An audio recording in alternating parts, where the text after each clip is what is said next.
Okay, great to have you here. We know that this is a tough week. It's Holy Week, it's exams week, it's graduation week, and so great to have you here. We're going to do a little bit different thing here. I'm going to read the bios of our guests, and then I'm going to sit down and I'll ask a first question. And then I need you all to think about what you might want to ask these great leaders. And they will also ask each other the questions, but what they really want is a conversation with you, not with me. So please help us out here and be engaged. Ask great questions. You can ask Bill Swanson about his red car classic collection if you want, and those kind of things. But also, this is a time to really pull the curtains open on industry, and to really try to understand where we are on that kind of partnership and where they are. So I'm going to read the bios here because they're good, and they'll give you a sense of who these two men are. So to my far left is Robert J. Stevens. He is the retired chairman, president, and chief executive officer of Lockheed Martin, and he served as the corporation's CEO from August 2004 through 2012. Then he was elected the chairman in April 2005 and served as the executive chairman through 2013. He previously held a variety of increasingly responsible executive jobs with the corporation, including the COO, the CFO, and head of their strategic planning, through an entire career that included experience in program management, finance, manufacturing, and operation. He was born in McKeesport in Pennsylvania, and is a summa cum laude graduate of Slippery Rock University, where he received the Distinguished Alumni Award. He has a master's in engineering and management from the Polytechnic University of New York, and with a Fairchild Fellowship, earned a master's in business from Columbia. He's a graduate of the Department of Defense Systems Management College program course, and also served in the United States Marine Corps from 1969 to 1975. Notably, and I want you to, in this day and age, think about this. Notably, in January 2012, he was appointed by President Obama to the Advisory Committee for Trade and Negotiations, and was chairman of the President's Director of National Intelligence Senior Advisory Board. That was in 2012. 2001 to 2002, he served on President Bush's Commission on the Future of the United States Aerospace Industry. This is a man who was leading and who was accepted and listened to and respected on both sides of the aisle. In 2010, he received the Marine Corps Heritage Foundation's inaugural Lejeune recognition for exemplary leadership. And in 2011, he was recognized by NDIA, the National Defense Industrial Association, with the James Forrestal Industry Leadership Award, and it goes on and on. In March of 2013, he received the Congressional Medal of Honor Foundation's highest award, the Circle of Honor Award, and the Marine Corps Scholarship Foundation's Semper Fi Award, and he was also awarded the Lone Sailor Award by the United States Navy Memorial Foundation. Bob Stevens has all kinds of other things that I could read. We don't need to. Those are samples, and you'll get to hear him and understand why he is a remarkable leader. Bill Swanson is the retired chairman and CEO of Raytheon, now RTX, and his over 4-decade time and years at Raytheon, the final 10 years of which he served as the chairman and CEO, and he retired in 2014. He held a wide range of leadership jobs in Raytheon, including the manufacturing manager of Raytheon's largest operational entity, president of the electronic systems, and chairman and CEO of Raytheon. Interestingly, when he joined Raytheon in 1972 in Santa Barbara, he was the highest paid starting engineer in Raytheon. And that's pretty amazing, because then his entire career will follow that. In addition to his accomplishments in Raytheon, Bill is active in the field of education as chairman of the Caltech State University Foundation Board of Directors, and he is a recipient of numerous awards from institutions of higher education and the DoD and other nonprofit institutions. He's a native he is a native of California, and he's a magna cum laude from Cal Poly with a bachelor's in industrial engineering. He also has been awarded honorary doctorates in various from two different schools, and it goes on. This is also a fascinating man and a great leader. And I'm done with reading the bios, but I want you to go online sometime. This SGL is an opportunity to deepen the conversation on how DoD and industry can work as a team for decisive advantage in the fleet and the force at a time when they are on the front lines right now. So let's go ahead and start, and I'll start with some questions. I really want you to also, this is about a conversation with you. So I will fail if you don't ask questions, and we will succeed if you do. So this is a journey about two men who were industrial giants, who made their lives not only about their jobs, but about their commitment to this country. And so I say to all of us, they are also patriots. And these are men who I am very happy to know, and who you will be happy to know as well. So gentlemen, thank you very much for being here. So you both talk a lot about what it was like, and what was the industry like, and about the notion of collaborating with each other, and that you could be friends, but also profoundly successful competitors. So what are some of the examples of how things worked well when you did team and collaborate, and how things went bad when you didn't? Bob, you want to start? Yeah, first of all, it's great to be with you today, thanks, and it was a very overly generous introduction, to be sure. With my cold, so go ahead. We've looked forward to being with you today. When we came down the steps, we saw crime scene tapes, so I'm not sure exactly what to expect from that, but it is very nice to be with you. A compelling motivation for Bill and I, and I would say the people that we really had the privilege to represent in partnering and competing, was very much you. Our life experience, I think, has brought us to a point of valuing the fundamental values of American interests and the influence America has around the world, and there is not a community that leans more forward in advancing those values than you. And so while the competition part can be very energetic, and it actually brings out, I think, some of the best creativity and the best energy that we had, we never let that competition get in the way of attempting, at any rate, to meet your mission needs and your mission requirements. I know from your point of view it didn't always look that way, and we can talk more about that. But the motivation was profound, and I know it's the same in Bill's experience, but in Lockheed Martin when I was there, 20% of our employees are military veterans. So we try to walk the walk, and in cases where we did that, I attribute a great deal of value to Bill's leadership in directing his team to put their best energy forward.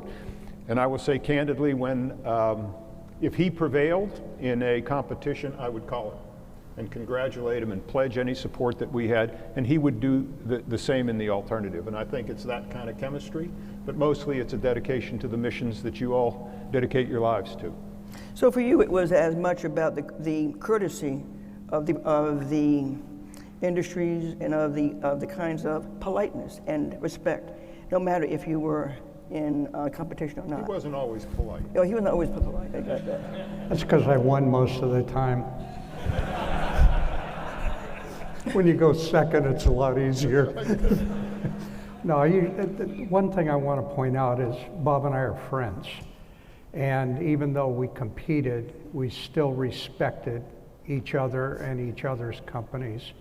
And I think the word respect is important to me because you value the input of a competitor.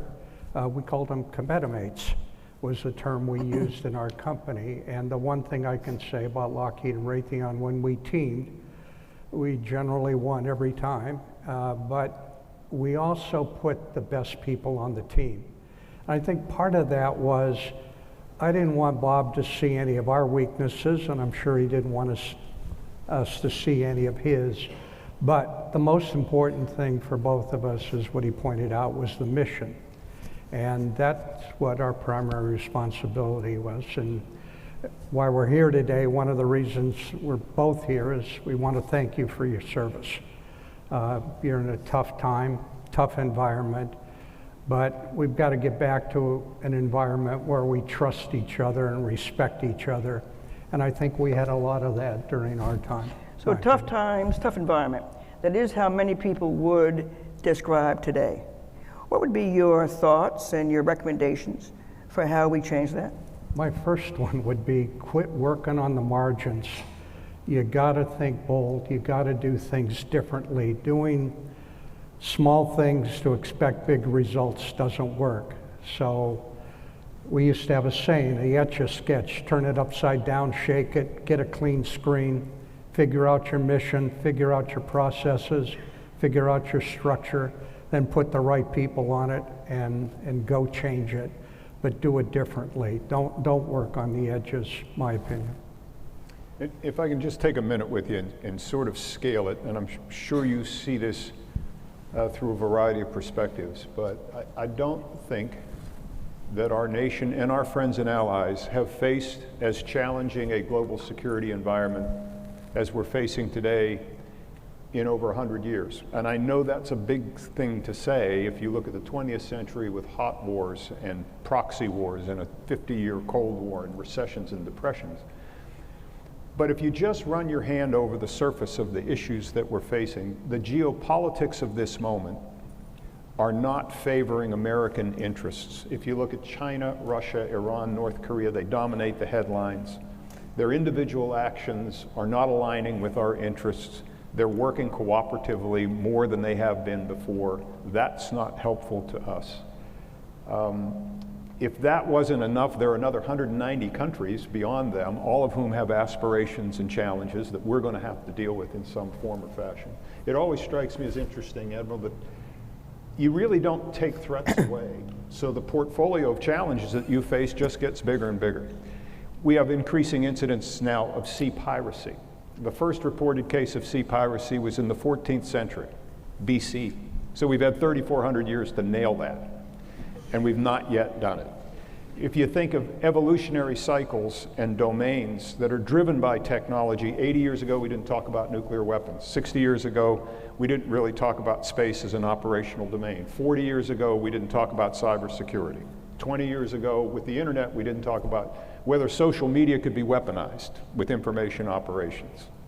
Today we're watching food and water and energy get weaponized in interesting ways, and then there are hypersonics, directed energy, artificial intelligence, quantum computing, synthetic biology, and autonomous drones and other systems. So the portfolio of challenges that we face together is simply getting bigger and bigger. And I think what concerns me the most is not that those are unfamiliar challenges or that we know how to deal with them.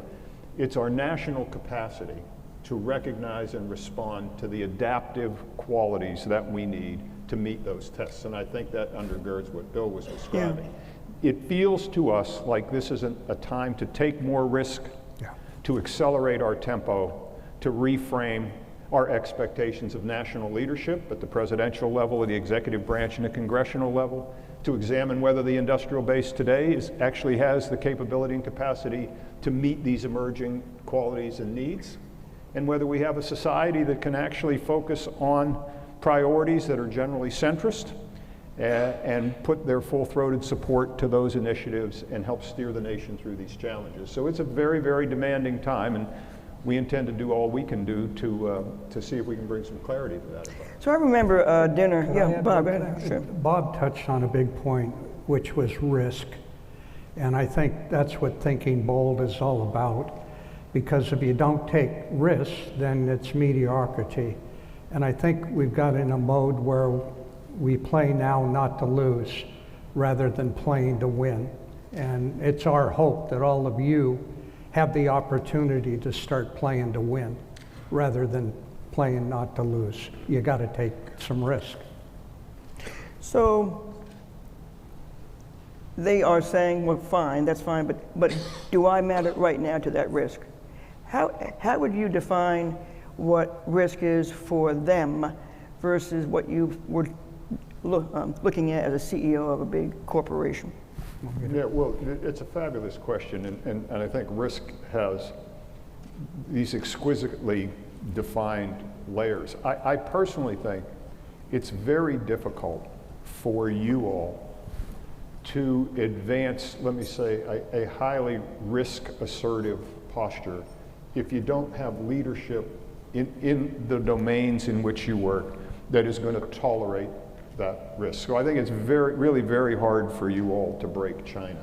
That's why Bill and I try to talk to individuals who are involved in our national leadership about taking on greater risk. And there are great examples throughout our collective history of this. You know, I had a really wonderful opportunity to work with John Glenn. Yeah. We did a STEM educational program for kids at the National Air and Space Museum, and John co-hosted it and talked to the kids. And I didn't realize that when he went into orbit in 1962, he knew, and NASA told him, that the mission had a 1 in 3 chance of success, and his survival was 1 in 6.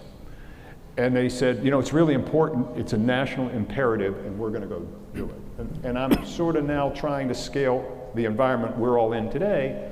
Where is the national leadership who would say, that's a worthy risk, let's go do that? And frankly, I don't see that. And so I think it's exceptionally difficult. But I'd ask you to not just be patient, but be persistent. And where you see opportunities to move faster, try to seize them and try to raise your voice. And try to describe these circumstances and situations so our fellow citizens understand more from your point of view. You know, we talk about a lot of underrepresented communities. You are an underrepresented community because I think now fewer than 1% of Americans serve in uniform. And to me, it's become a generational issue. When I grew up, everybody in my neighborhood knew directly someone who was in the service in World War II, including my father, my uncles, and all my neighbors. You ask that of communities today, how many of you would serve in the military? Fewer than 1 in 10 young people say they have an interest in serving in the military. That's really not good. So you have expressed, well, I think, just this yearning for something called leadership. How about if you both give a sense about your theories on leadership? Well, I'd like to add to Bob's point to get it to the individual. There's a quote like, "March to the sound of the guns," Napoleon told his generals. It was a piece of advice I got early on in my career that someone told me when they ask for volunteers, don't be the one to stand back, be the one to stand forward. And I would challenge all of you that when you get in a situation and people are looking for help, don't be the one to stand back. Be the one to stand forward. You're taking on a risk, a personal risk, but you got to have enough faith and ability in yourself that you can make a difference. And I think to the point, you all are the ones we're looking for that we're hoping will step forward or march to the sound of the guns. It is a personal thing and you can make a difference. especially if you get others to be with you. So who out there wants to question the assumptions that they've made? Who wants to ask them some questions? If you don't Okay, ask, we there get you to go. ask you. There you go. That's the way it works. Come on up. My name is Lieutenant Commander Scott Adams. I'm a submarine officer and a student in the Applied Math Department. Gentlemen, first, thank you for coming. My question to you is, I heard from Mr. Swanson, one of the issues nowadays is about assumption of risk and people playing to not lose instead of playing to win. But in the modern security environment, what is the difference between winning and not losing, especially in this multi-tiered, multifaceted competition with China and Russia and many other nation states? I didn't understand the question. Can you help with that? But I think what do you mean that if you play not to win, what's that mean today? Is that what everybody Yes. heard? Is that what everybody heard? Okay, because the microphone is There's not a great. bunch of So reverberation. did I here. say that right? What does it mean not to win today? In the modern environment, what is the difference between winning Winning and and- not losing? Yeah. I think it's Winning, all, losing. to me, it's all about risk. When we had ideas to do things differently, you want a partner on the other side to at least listen, respect your opinion, your engineering, your systems capability. When we don't take a risk, I think we're not pushing the envelope. We're satisfied with mediocrity. And I think as a country, that's not been our nature. We've been a country that have done things that were unbelievable and eye-watering. And I think we've got to get back to that. Yeah, but I think he's also asking, what does it mean to win? What's that mean? Is that part of it too? Yes, ma'am. Yeah. What's it mean? In the world today, what does it mean to win? You don't have treaties. You don't have the same kind of war you have had in the past, where there is a clear winner, loser. You gain land, you gain whatever. Today, it's always in the margins. So how do you think about winning today? Protecting our way of life is one thing I would say. I mean, we're a democracy. We respect people. People have security. They're able to raise their family. They're able to have a great education. Those are values that I think is winning, and making sure we protect those values as a country. Bob? Yeah, I guess I would just add to that, and it may not entirely fit the envelope of what does winning look like, but we ought to be prepared as a nation to deter aggression, and if we are unable to do that, to engage in a competition and conflict and win. And I don't see us responding nationally to that imperative. You need a lot more than you have to do the tasks and the jobs that are assigned to you today. We are all strapped to a system that is not going to deliver that to you, in my opinion. The nature of what you need is changing. We've always had big capital assets, and we always had expendables like bullets. But if you just watch the Ukraine theater, and you do this, I think, with far more sophistication and interest than Bill and I, you see another tier of evolving technologies that are going to be very low cost, very high volume, and very smart. The system we have today is likely not going to buy that for you in time at a cost that's going to be operationally relevant. And so I think winning is in part defined by our adaptive quality. It's not necessarily confronting an enemy or planting a flag. It's adapting and changing our process and our approach with sufficient speed and dedication that we're able to give you what you need to fulfill the responsibilities we've asked you to undertake. And I would say it a different way. I always thought my job and my company's job was to make sure the men and women in uniform had an unfair advantage when they went to battle. I wanted our thumb on the scale so they had a chance of winning whatever they were attempting to do. That to me is winning, providing you with an unfair advantage. Thank you. Okay, over here. Good afternoon, gentlemen. Lieutenant Kevin Bauman, United States Navy Space Systems Engineering Program. Space Systems. Yeah. I'm also a submarine officer, so it's kind of confusing what I'm studying. But So the question I have, obviously in the news, there's been a competitor or former competitor of yours that had some QA issues, not to be named. But overall, people have talked about how, speculated that some of those issues have evolved because of their corporate culture, the way corporate culture is. Again, most of the defense companies are publicly traded companies, at some level beholden to shareholders. So, and obviously that was our commercial sector. It stands to believe that some of those issues have made it to their defense sector, and that those issues, at the very least, are of need to be guarded in other defense companies. So the bottom line question here is, what assurances and what plans and methods are in place for other defense companies to guard against that? I'm not sure I got all the, it's the acoustics. It's here the acoustics. So, and I want you to eat the microphone as though you're Elvis, okay? Yeah. So go up close. Yes. And ask the question, because we're having a problem with the acoustics. So it's not you. So just Yeah. So get close. Again, the question is based on speculation about this corporate culture, publicly traded companies affecting the quality of work of defense industries. How, as companies, have you stood guard against that, and what other policies potentially from the government to be put in place in order to ensure that the quality of product from defense companies is top-notch? I'm not sure I got it, but I'll answer whatever I think I heard, okay? And I'll help Bob out of it. Well, if the issue is how can we incentivize companies in the defense sector to perform better, the more we can align the interests of your missions and our capabilities, the better off we are. In my experience, that's been a pretty checkered path, actually, where there are times when the requirements of a system are defined, and we would do our best to bid and win a contract against those systems requirements, and then they evolve over time. And if you can't define something, it's really hard to build it.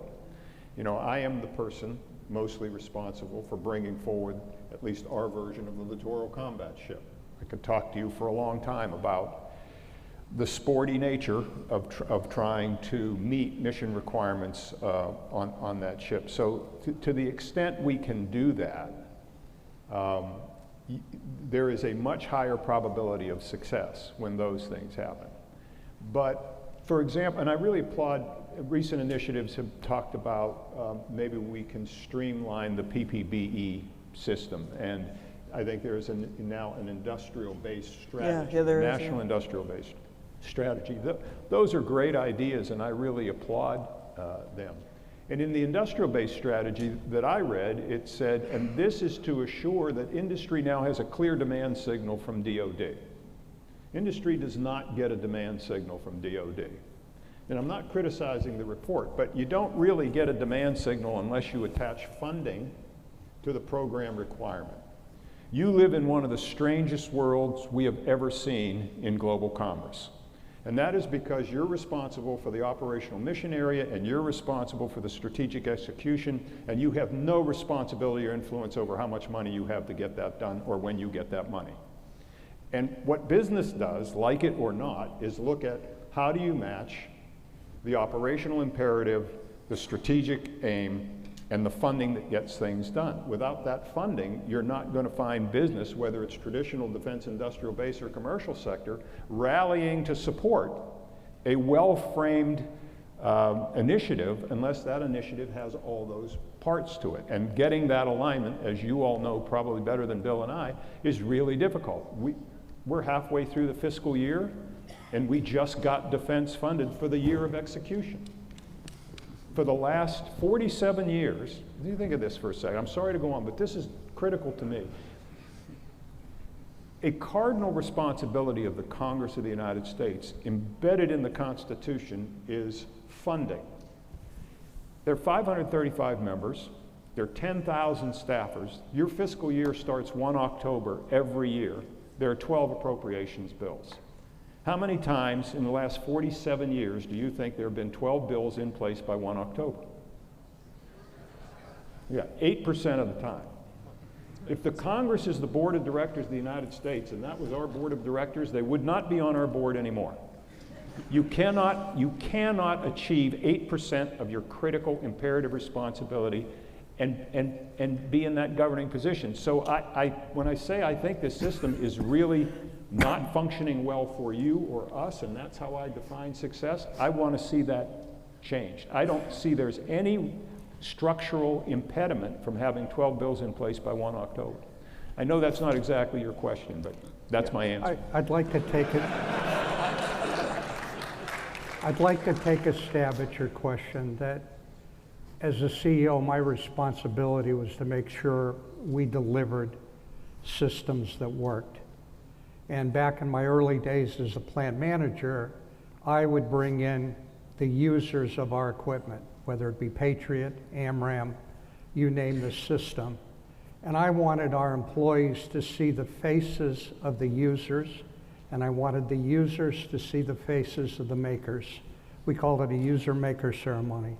And I can tell you, when our employees saw the faces of the people that used our equipment, it changed the whole attitude of what we did. We produced AMRAAM. AMRAAM was the missile that had a 10-year warranty, bumper to bumper, to the Air Force. You can't buy a refrigerator, a car, or anything else in the world that has a 10-year bumper to bumper warranty. That was our responsibility, and we had to create a culture that let our employees know what they were doing. People's lives depended on it, and we took it seriously. But that's down in the weeds of how we got quality. You had to build a relationship so people appreciated what they were doing, and they realized how important it was. I think this has been an important answer for him, because he's a submariner in space science, right? Is that what I heard? Yes, ma'am. Yeah. So okay. I mean, think about the world that he is going into. I mean, he's come from the submarine world, you know, in terms of that kind of thing, and then now he's going into space science where everything's a factor. So his notion about how do you guarantee some quality is a good question. Thank you very much. Okay. Yeah. Go up close to the microphone. Pretend you're Elvis.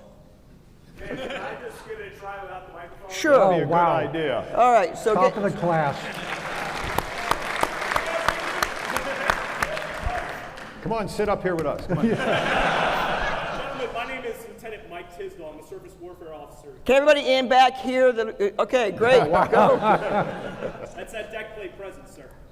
So I had the opportunity to spend 2 great years on a 1,000 class destroyer, DDG 1001, USS Michael Monsoor. She was commissioned in 2018 and still going through the process of her delivery. And we ran into a lot of problems. I'll commend you. It was a beautiful ship. You reinvented the way that ships were built with some of the technology that both of those companies put on board. But one of the biggest things that we saw were that systems did not integrate well together, especially when they were made by different companies. Is there a scenario that is in place in your corporate strategy to make sure that intellectual property is available for the use of engineers who are designing those systems to ensure that we don't run into those roadblocks when I'm looking for a submarine or trying to shoot down a missile? No, that's a great question, and the answer is checkered, because there are systems and processes for intellectual property, but companies protect that intellectual property, as you well know.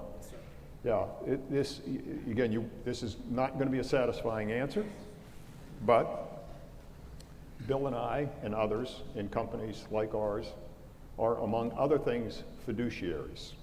Just bear with me. And a fiduciary is a person that has a set of duties, and one of those duties is loyalty. And you start to ask loyalty to whom, about what. And because we're publicly traded companies and we have public interest involved with the owners want us to protect the intellectual property or monetize that intellectual property. That never sits well with anyone on your side of the ledger. So our approach to that is one that try to be as forward-leaning as we can, including buying rights and trading rights and offering rights, but also protecting rights. And that often results in a really checkered environment.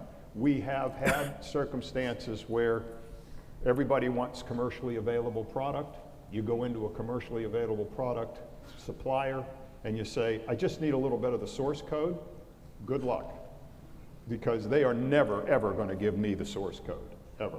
They won't sell me the source code. So you run into these kinds of challenges all the time. I guess a great question is, do you think there's any way that we working together, and I'll add, with a substantially more vibrant segment of the commercial marketplace, because I frankly think a lot of the better ideas that you're going to get to select from over the next decades are going to come from commercial suppliers and not what is the traditional defense industrial base. If for no other reason, in the 1960s, the ratio of R&D in America was about 30% in industry and 70% spent by the government. Today, it's 20% by the government and 80% of intellectual product is being developed in commercial industry. We want to get our hands on that. How is, what mechanisms are available for us to do that? Right now, I just tell you, it's pretty clunky. It's case by case, it's piece by piece, it's fixed bayonets, and you just got to plow through it. And it can't be satisfying from your point of view. Can't be. I'd give you a little different spin on what Bob said, in the sense that every system needs a systems integrator. Doing it in pieces, you have federated systems. They're not integrated. I also go back and think when I started my career, 20% of what we built was software, 80% was hardware. Now it's completely flipped, 20% hardware, 80% software. We need open architecture. We need a way to be able to handle that, and we've got to think about that because it's going to get worse, not better.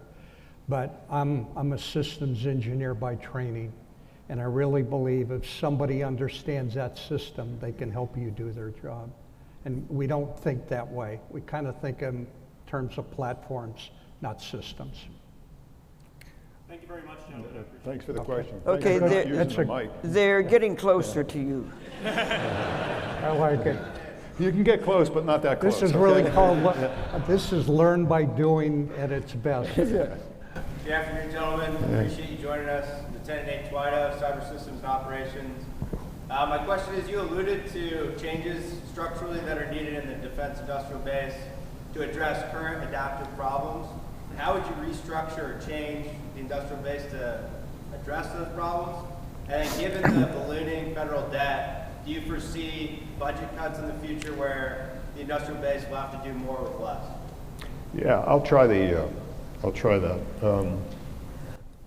What I think has to happen is not to dislocate the current industrial base, I think to redefine it.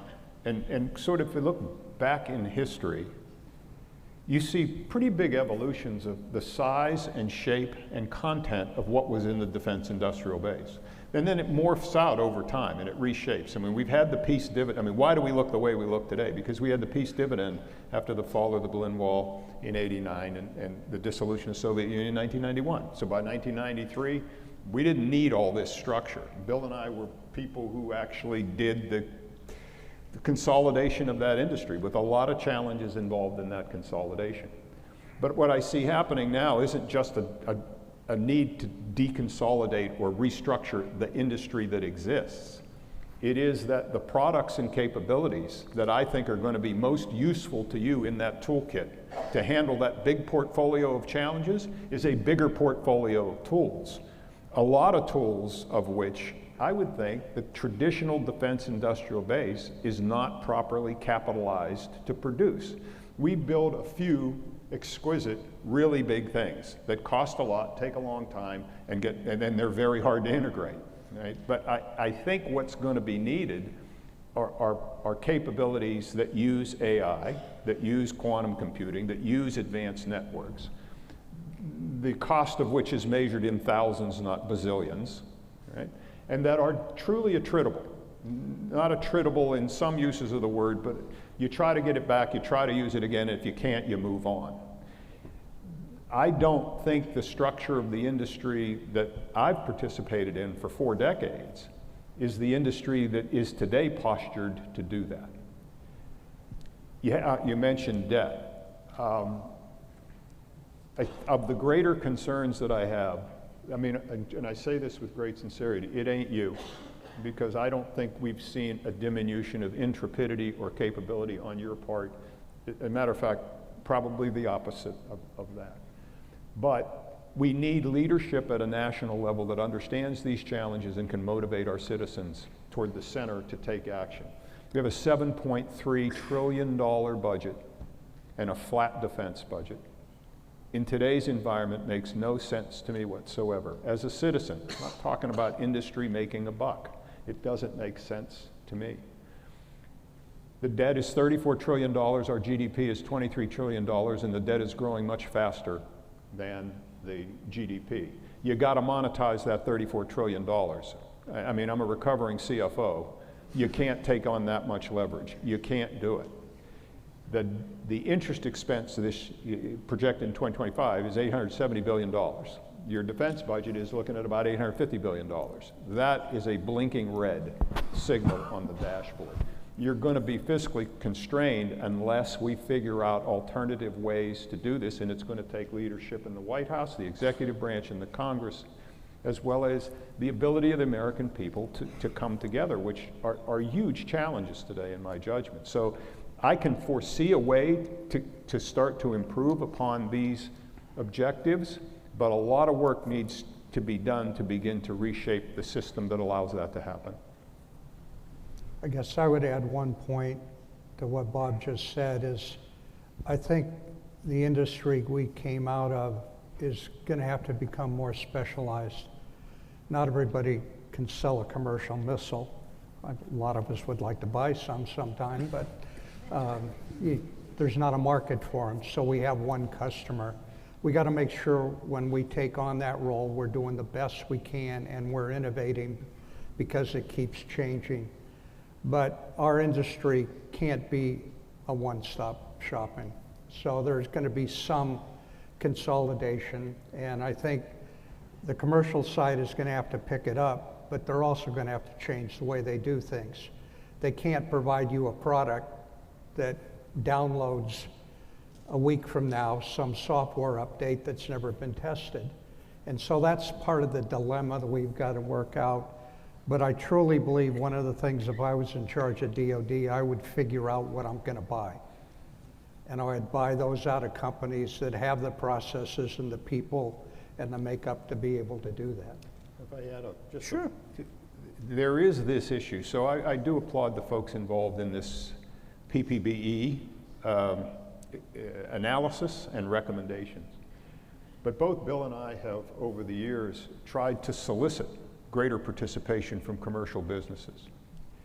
And when you sit down with them, and they can be the smartest people, right? And they're trying to learn business management skills, let me say, at the commercial level. And you introduce them to the Department of Defense for the first time.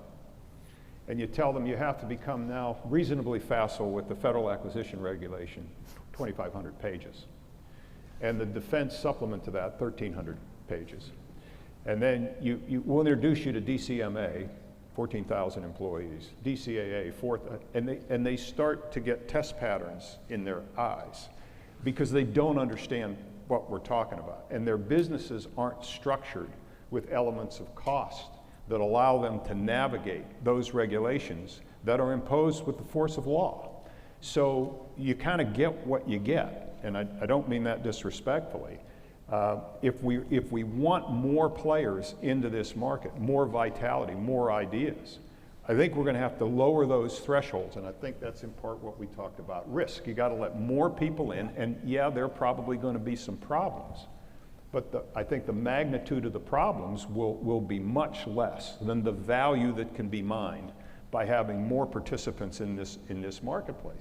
And I don't look at that as a threat to a traditional industrial base. Either we meet the challenges of those threats or we don't exist. That's called competition, and we are not unfamiliar with competition, and we should be challenged to step up.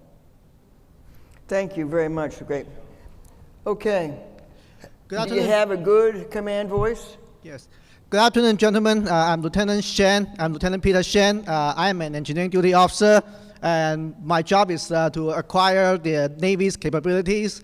And I'm happy to see you here just to talk about the industry. And during this war, during this Ukrainian war, what happened is we have an issue with surge capacity.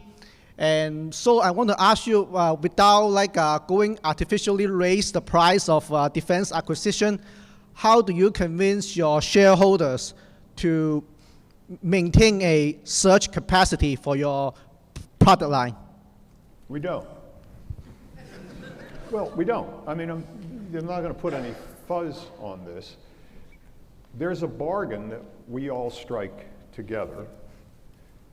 Country had arsenals for a while, which is, say, government-owned production of security systems. In the National Nuclear Security Administration, you think of the nuclear weapons portfolio. We don't have those publicly traded companies. Those are the Los Alamos, Livermore, Sandia laboratories. They're owned by the government, operated by industry.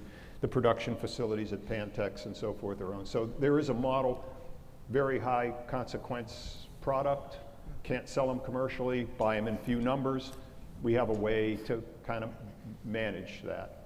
When you move to the public ownership of companies like ours, Bill and I don't want to speak for Bill, but I will. I'll correct him. Probably among the least fun things we had to do was stand in front of investors. Because they're funny about their money. And they expect returns, and when you ask how much, the answer is more. And it's insatiable. And it can be a tenuous conversation about talking about investing in people, investing in facilities, and such things. When you talk about surge capacity, you tell them, I want capital to build a facility that may or may not be used by a government that they often feel is feckless. Why do they think the government's feckless? Because we talk more about shutdowns today in the discussion with Congress than we talk about mission success. When the construct of sequestration, think of this now, sequestration. We've got an enacted budget and we're all running like hell to fulfill our responsibilities under that budget, but we may unilaterally take that budget down by a fixed amount and spread it over everything. That's not high order finance, right? So that does not give the shareholders of our companies any confidence that there will be any kinds of returns on the capital that would be invested for the surge capacity that may or may not be used.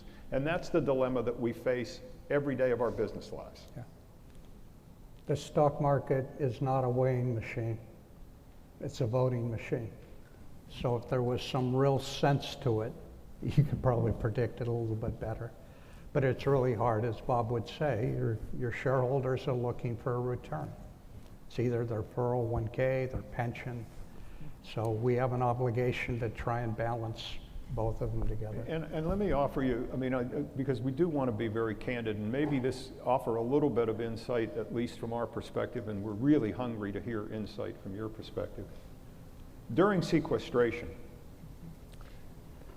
the situation was so dire for some of our customers that in conjunction with our board, and we have a lot of folks on our board who have worn the uniforms that you're wearing right now, some very well known to this superb school. Jim Ellis, I'll mention the name, Admiral Ellis is just one of my favorite board members and favorite human beings. He and others. And we said, look, there's a sequester here and the government's not going to get money. I want to take corporate money and fund these programs because these are really, I mean, point of the spear critical. And the board said okay, and the Congress said no. All right. And you'll never get your money back, and we will damn well see that you don't. So until and unless we can sort of drive a greater intersection of these interests, I'm not sure there are going to be great answers to the surge issue. In a very selfish way, I actually am hoping some of you will run for office. Yeah, I know that's what the crime scene tape's probably for, but I don't want to be long-winded, but I want to tell you why. And I'm sure Bill's had the same experience. When I first became CEO, I was invited to meet Senator Ted Stevens and Dan Inouye, who were serially the chair of the Senate Appropriations Committee, and I had my staff in my briefing book, and I thought I was smart. And I went and thought, well, we'll meet with their staff, and and the two of them, I thought I'd meet with one and then meet with the other, and when I got there, Ted Stevens came and got me kind of by the lapel, told the staff to get the hell out of the room, literally, sat with Dan Inouye and said, we're going to hold you to account for delivering what your company's committed to. But on issues of national security, there's no space between us.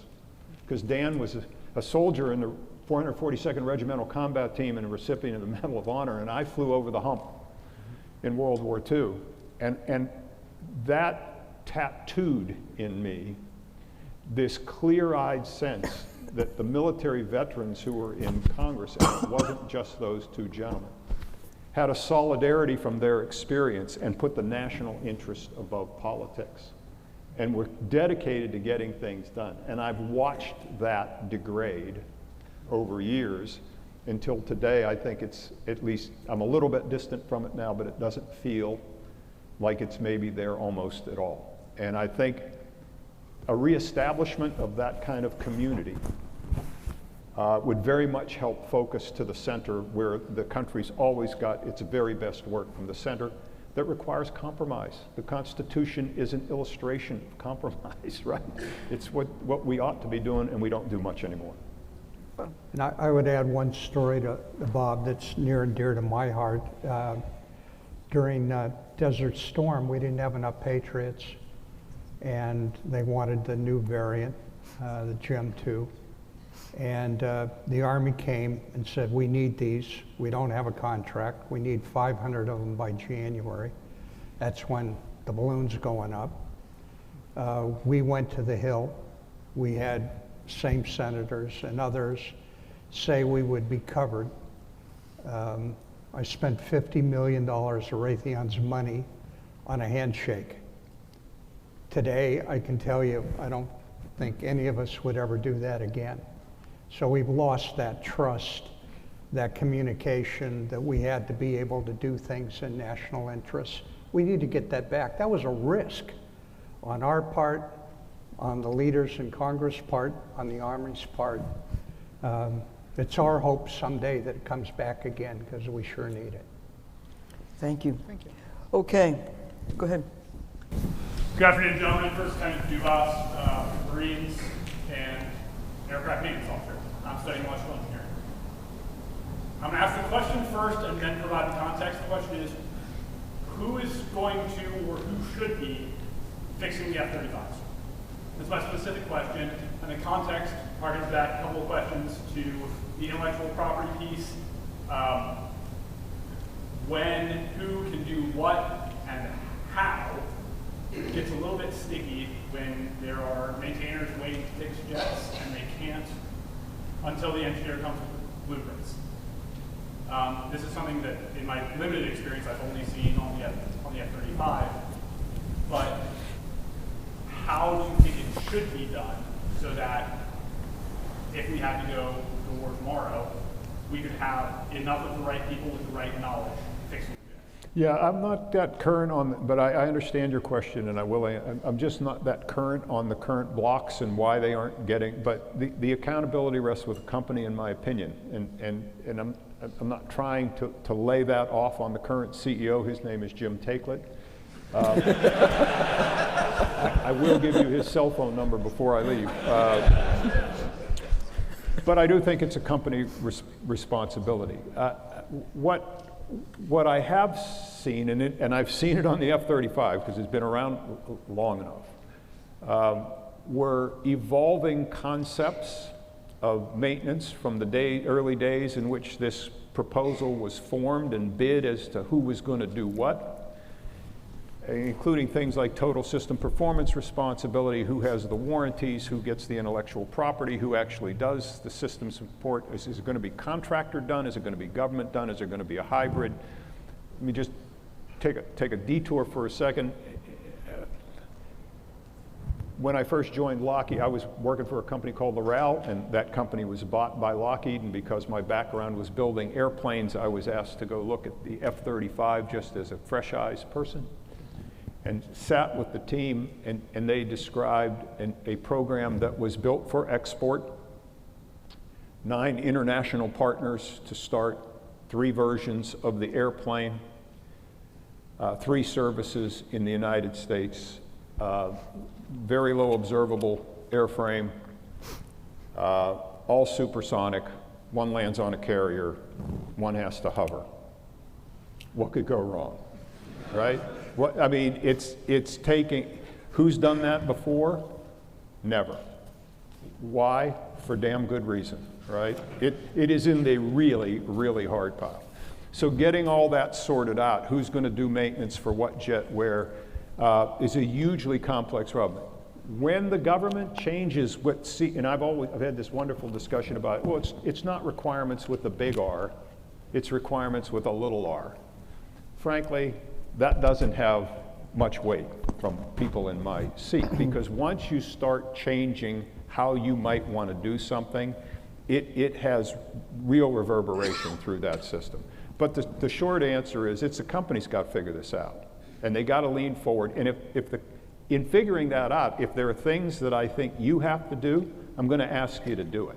And I truly hope the communications are open, because I think Bill alluded to it. I'm not a fan of this notion of there's a fundamentally adversarial relationship. As a matter of fact, I think it's one of the most unhealthy things we do. When I watch television, and I don't, for good reason, but when I do, and 60 Minutes is on, and somebody from the government on 60 Minutes says this corrupt industry, they're just awful, and it's fraud, waste, and abuse every day. I think that's the most disingenuous. If you believe that, you should bring it to Bill or me, or if you have evidence, prosecute us. But when you go on TV, what you tell America is, don't let your sons and daughters work in this industry, because it's like a RICO, it's like the mafia. And who would want their parents to go do that? So I actually think it undermines support for national defense. It undermines petitions for the budget. But if we're not having that conversation, I'm going to ask you to try to raise your voice and have that conversation and push it hard. But the company has to be responsive. I would add one thing to what Bob's saying, and I've been through it 3 times now, where we have gone to war or we've done something, Desert Storm, Desert Shield. People change the rules. You get DX priorities. You get people that change contracts or let you do mods, let you pre-incur charges and things. The thing that's always frustrated me is, why are we able to have speed then and we can't have speed now? One of the things I drove in our company is, why does it take 24 months to build a missile? Let's build it in 20. We save 4 months of our costs. One thing I have a big fault with the government is speed has no value. In our business, time is money. If we can shorten the whole process, we're all going to save money. And I'm a nut on speed. You can never do it quick enough in my world. I think in your business, time is money too, right? If you look at the history of Lockheed, I think the 1950s, the U-2, maybe 3 years. It was a company, Kelly Johnson Skunk Works, working at CIA. About 3 years to develop and fly a U-2. The next jet was sort of the Y-12, the SR, the CIA version of the Y-12. It was about 4.5 years. The F-16 was about 9 years. The F-22 was about 19 years. The F-35 is about 19 years. 19 years, you're out of the game. You're out of business. The architecture is already obsolete because technology evolution. So there's an OODA loop for technology, right? There's an OODA loop on the business side. It's moving faster than our programmatics. That's what I mean about PPBE, and we are getting increasingly out of tune. Yeah. And one of the ways you measure that is just look at the length, the gestation period for design, development, test, and field these systems is getting way, way, way too long. And it's going to put you out of the game at a time when adversaries are accelerating their ability to put product in the field, and that alarms me a lot. Thank you. Lieutenant Trent Meekin, Project Warfare Officer, Computer Science. John, I wanted to ask you about the trend, and this isn't just the defense industry, but this is many industries, of kind of this corporate consolidation we've been seeing. I mean, your background's perfect for it. You worked at a company that was bought by Lockheed. And specifically, the problems that we've been seeing with Boeing wasn't Boeing per se, it was a business that had been consolidated by Boeing that wasn't maybe performing very effectively. And my concern is if we keep going along this path, we'll end up with defense requirements where there's just one there is just one entity, and then the negotiating dynamics there will be a breeding ground for fraud and actual abuse. Well, if that happens, I mean, is there an opportunity to have crazy talk? Can we talk Absolutely. crazy okay, so this is crazy talk. This is Bob Stevens speaking now, just for the record. How many of you own shares of stock in companies? Yes, okay, welcome. You follow the market, you read about the Magnificent Seven. The 7 top tech companies, Microsoft, their market capitalization today is about $13.5 trillion. The market capitalization of the top 7 defense companies, Bill's alma mater, mine, General Dynamics, Boeing, and others, is about $550 billion. So the top 7 tech companies are worth 25 times what the top defense companies are. And our businesses are getting narrower and narrower and narrower. Have you ever thought about buying them? I'd love to. Well, think about, because, okay, this is a narrative that I've heard many times. Your executive compensation is ridiculous in your company, and too many people are getting paid way too much for the jobs you do that aren't really that hard, let's be honest. You're putting too much cash back in the hands of shareholders in the form of dividends. You're putting too much cash in the form of share repurchases. You are not investing in this business to get surge capacity and other things. Your overhead rates are hugely high, and there are tens and tens of billions of dollars in your companies that are not applied to the mission. If that were true, and I don't know how many Ford class carriers are we going to buy, a dozen? I don't know how many Columbia class, but we're not buying thousands. So is there a case to be made to say you take $550 billion of market capitalization, you put 25% premium on it to give the shareholder an incentive, that's $660 billion. If there are 30 and 40 and $50 billion, that's a 5 to 8% cash return on that business. You cut the overhead, you reduce the executive compensation, you don't pay dividends to shareholders, you don't repurchase a share, and you run it better. If it's going to that model, the question is, what do you want? Sir, I think I possibly phrased it poorly. Tell me about so my issue isn't necessarily how defense contractors are being run. It's that the forcing function of such a narrow clientele is forcing that specialization.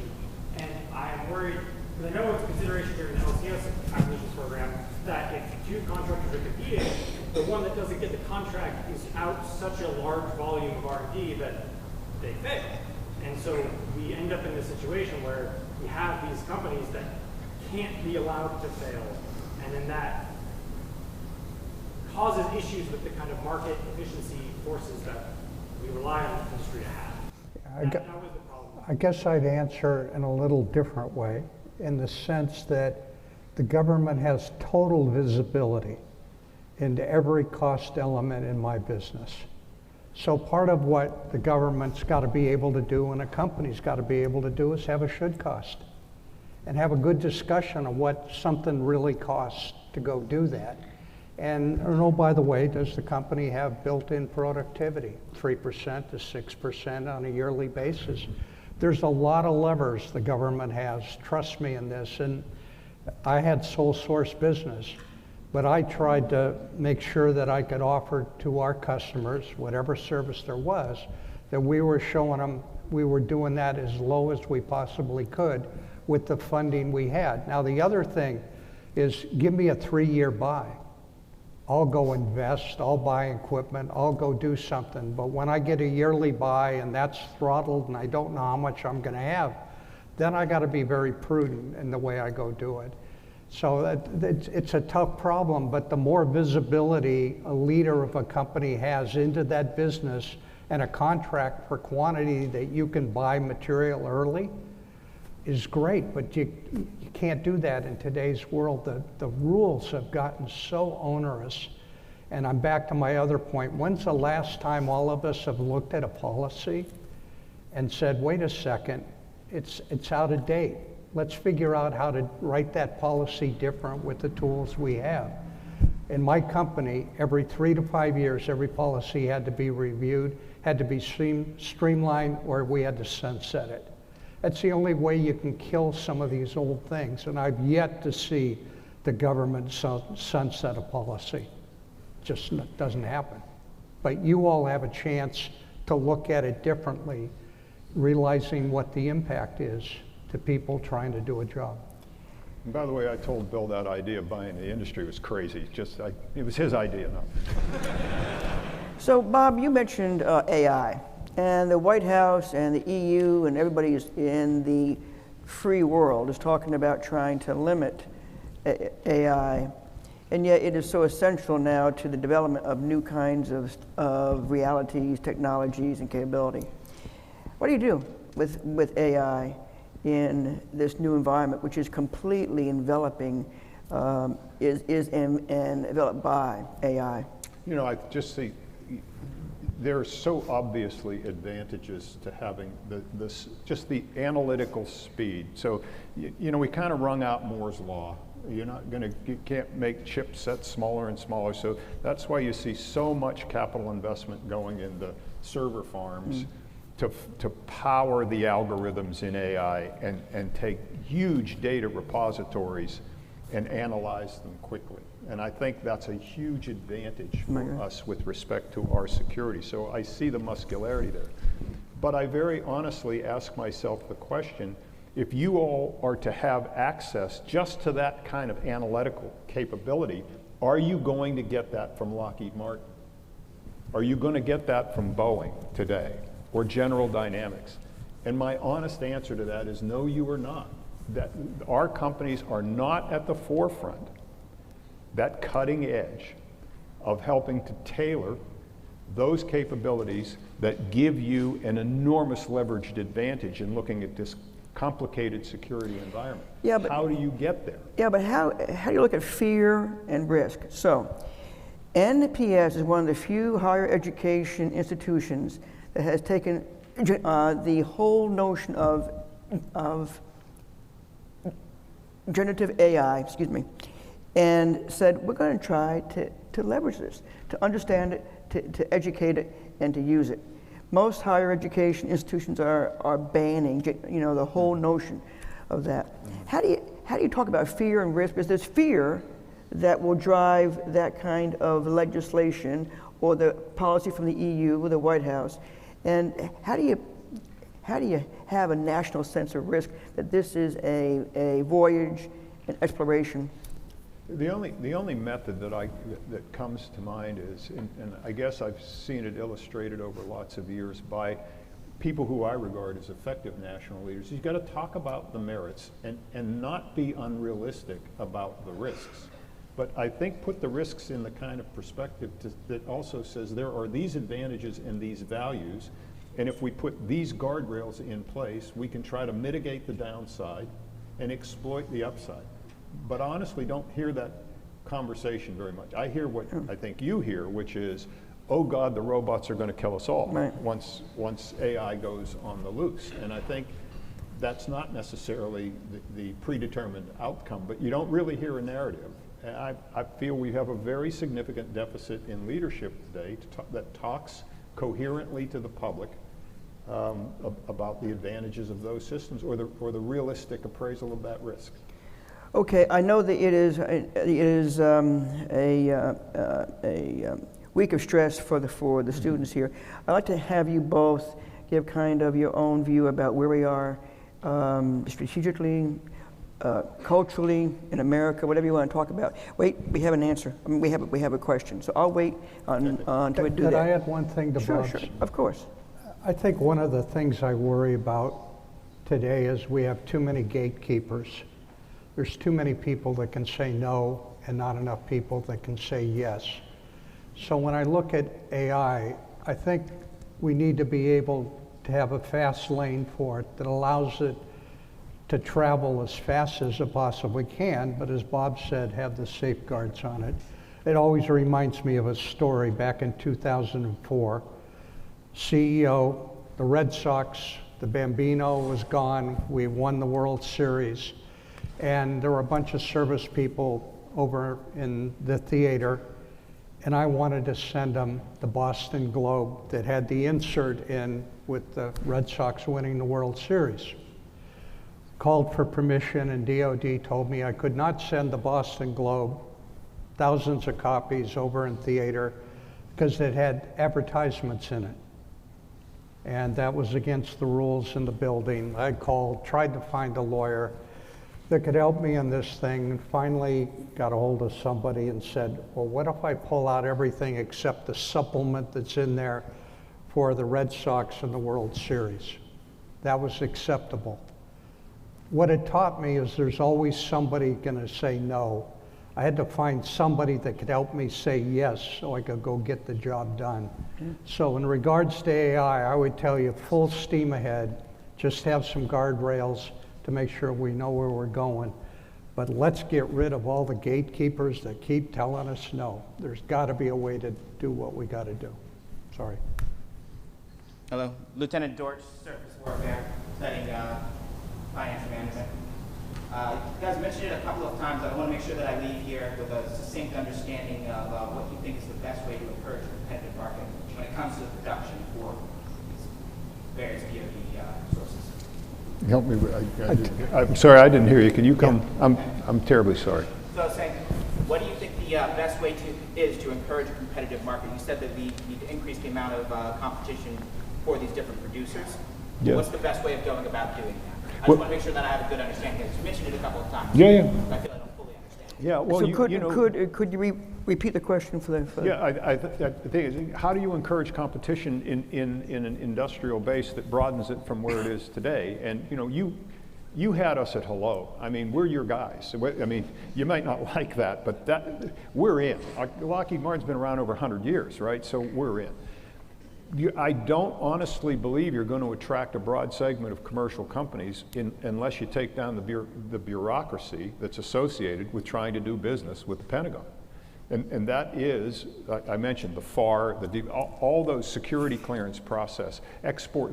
I think we've got to revise our acquisition model that maybe respects we buy expendables and we buy capital items and we buy these other things, and we're going to have a different method for each. I'd like one size fits all, but maybe that's not possible. But that's a real barrier to entry for companies. And I've heard it 1,000 times. I mean, this is deep personal experience. People telling me, look, I'd really like to participate, but I don't have audit staff that can go, I got to go zone coverage. I can't go man to man with the people that you're sending in here. So how do we together lower those barriers to entry, which I personally believe is going to involve taking some risk. Somebody's going to go out and do something inappropriate, and that's the nature of human nature. But not allow that fault to stop us from having access to this huge reservoir of value that I think is out there. Now, I'm hopeful that I personally wanted the PPBE discussions to maybe be a little more aggressive. Because if you read history, go back to 1986, read the Packard Commission report. I served on a commission, you mentioned it, in 1999. I mean, we've had 60 years of acquisition reform, and we've not reformed acquisition. So what is this? We made it longer and more complicated. All the metrics say we're going in the wrong direction after 60 years and 25 significant initiatives at trying to change this. And I think if you extrapolate from that and then lay the current global security challenges on that, accelerating technology, more volatility geopolitically, can't get recruiting, can't get, this compression is really going to harm our national interests. So I favor taking more risk on that administration front, trying to streamline this. And as I said, I really want to see leadership in the government that I have not seen for a while. That's my best answer. Bill? Yeah, I would just add, I think somebody in the building has got to decide we're going to have a high-speed lane. And we're going to put things in the high-speed lane, less requirements, less oversight, take a risk on it. You don't have to do it with something complicated like a jet fighter or a tank or a ship. But there are things you can put in there, and let's try it. We can't keep doing the same thing over and over again and expect a different result. It doesn't work. There's a term for that I won't use. But you know, you all have a chance, and if we can ever help you, we're committed for that. I mean, we don't like the way it's going. We don't see it getting better, and we're not young enough to make a change, or at least I'm not. Bob might be able to, but it's hard. So what are the last words that you would like this audience to think about as they leave here and kind of ponder? What are the last words that you would like to have them hear from you? Probably two things. Don't give an inch. I mean, this has got to be discouraging, this environment that I try to describe it realistically, and I almost choke on the words because I don't really like any of them. It's almost every indicator I have is going in the wrong direction for the interests that you represent. But you've got to persevere. You've got to be steadfast. You've got to raise your voices. Don't lose your enthusiasm. I think Richard Nixon used to talk about a silent majority. I honestly believe there's a silent majority of Americans who are desperately betting on you, and I'm one of them. The second thing is, and this is personally, I've got 2 granddaughters. The world that they're going to live in is going to be defined by what you do. I truly thank you for your dedication here. Bill and I get to see how really smart you are. You could work in any investment bank, you could work in any company, but you choose to do this. And we're the beneficiaries of that. And so are my grandkids. So on their behalf, I truly thank you. Yeah, I would add, I guess, I remember a number of people in uniform that helped me do my job. And they helped me do my job because they listened to me. One was General Infante, ran Air Defender, ran Patriot. I had to build 142 systems. Funny story, when we first were walking the floor, we would paint these things so they were pristine.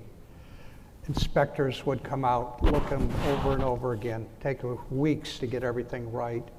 And then we'd ship them to Bliss, and the Army would camouflage them. And I sat there and said, this is the dumbest thing I've ever seen. So I'm telling the general, why do we do this? Why don't we put an overspray on it? I'll give you back a ton of money, and then they'll be shipped and you can overspray them, or pay me to overspray them. I had generals and captains and others that great relationships that would listen, and together we would do things. And if I have one message, I would ask you to talk to those in industry, find a partner, share ideas back and forth, take some risk, and you'll be able to change part of this system.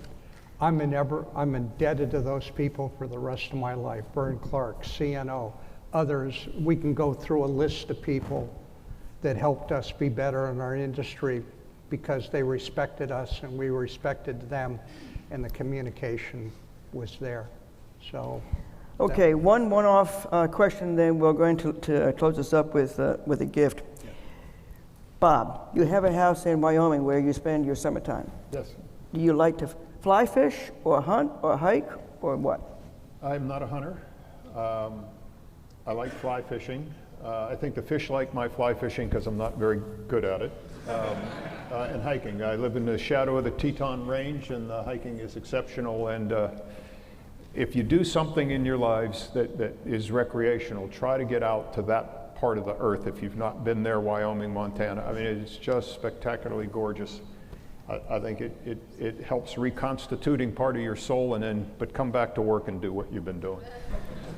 Okay, Bill, you have a full garage of really cool classic cars that are all red.